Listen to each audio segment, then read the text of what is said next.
चाय पीने का इतिहास 750 ईसा पूर्व से है। आमतौर पर भारत में चाय उत्तर पूर्वी भागों और नीलगिरी की पहाड़ियों में उगाई जाती है। आज भारत दुनिया में चाय का सबसे बड़ा उत्पादक है, जिसमें से 70% की खपत अकेले भारत में ही होती है। क्या आप जानते हैं कि हजारों साल पहले भारत में बौद्ध भिक्षुओं ने चाय का इस्तेमाल औषधीय कार्यों के लिए किया था? इसके पीछे एक बहुत ही दिलचस्प कहानी है। दरअसल भारत में चाय पीने की परंपरा 2000 साल पहले एक बौद्ध भिक्षु के साथ शुरू हुई थी। बाद में ये बौद्ध भिक्षु जैन धर्म के संस्थापक बने और इन्होंने 7 साल की नींद को त्याग कर जीवन के सत्य को जाना और बुद्ध की शिक्षाओं पर विचार करने का फैसला किया। ये बौद्ध भिक्षु जब अपनी तपस्या के 5वें साल में थे तो इन्होंने झाड़ियों में से कुछ पत्ते लिए और उन्हें चबाना शुरू कर दिया।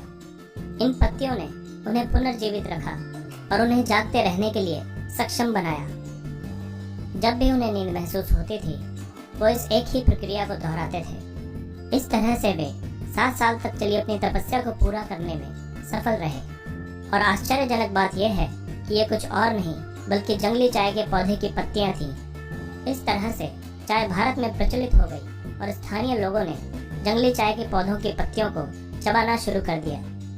लेकिन भारत में चाय का उत्पादन भारत के उत्तर पूर्वी भाग में ईस्ट इंडिया कंपनी ने शुरू किया था और 19वीं सदी के अंत में असम में चाय की खेती का पदभार संभालने के लिए चाय का पहला बागान भी ईस्ट इंडिया कंपनी के द्वारा ही शुरू किया गया था।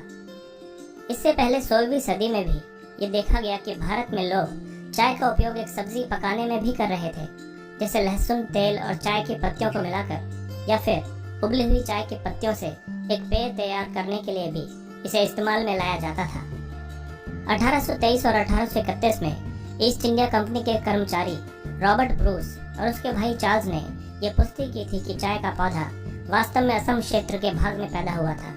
और उसके बाद कोलकाता में नव स्थापित बॉटनिकल गार्डन के अधिकारियों को इसके बीज और पौधों का नमूना भेजा गया। लेकिन ईस्ट इंडिया कंपनी के पास चीन के साथ चाय का व्यापार करने का अधिकार था, इसलिए उन्होंने चाय उगाने की प्रक्रिया को कार्यान्वित नहीं किया और समय तथा पैसा बर्बाद नहीं करने का फैसला किया। लेकिन जब कंपनी ने अपने एकाधिकार को खो दिया तो फिर से एक समिति का गठन किया गया, जिसमें चार्ल्स ब्रूस को चाय की पैदावार को बढ़ाने का काम दिया गया और पहले नर्सरी स्थापित करने के बाद चीन से 80,000 चाय के बीज एकत्र करने के लिए कहा गया। साथ में यह भी सुनिश्चित करने के लिए कहा गया कि भारत में चाय की कृषि संभव भी है या नहीं। अंत में ये बीज बॉटनिकल गार्डन में लगाए गए और वहां पोषित किए गए। इस बीच असम में चार्ल्स ब्रूस ने मौजूदा चाय के पेड़ों की छटाई कर नए विकास को प्रोत्साहित करने के लिए भूमि में बागानों को तैयार किया और देसी झाड़ियों की पत्तियों के साथ प्रयोग करके काली चाय का निर्माण करने का साहस किया। उन्होंने चीन से 2 चाय निर्माताओं की भर्ती की और उनकी मदद से तेजी से सफल चाय के उत्पादन के रहस्यों को भी सीखा। इसके अलावा 19वीं सदी में जब एक अंग्रेज ने ये गौर किया कि असम के लोग एक काला तरल पदार्थ पीते हैं जो कि एक स्थानीय जंगली पौधे से पीसकर बनाया जाता है, और इस तरह से चाय एक क्षेत्र से दूसरे क्षेत्र में प्रचलित होती गई और अब ये एक आम आदमी का पसंदीदा पेय बन गई है। चाय भारत में दार्जिलिंग, असम, कांगड़ा, नीलगिरी, अन्नामलाई, कर्नाटक, मुन्नार, त्रावणकोर और वायनाड आदि स्थानों पर उगाई जाती है। दुनिया में चाय की 3 प्रमुख किस्में हैं: इंडियन टी, चाइना टी और हाइब्रिड टी।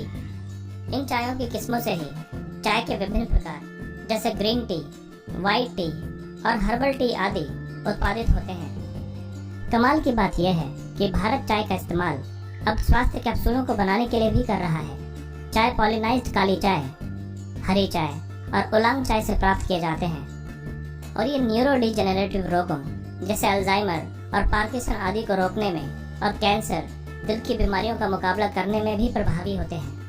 ये पॉलिनाइज्ड पेय पदार्थ सौंदर्य प्रसाधनों, खाद्य परिरक्षकों आदि में भी प्रयोग होते हैं।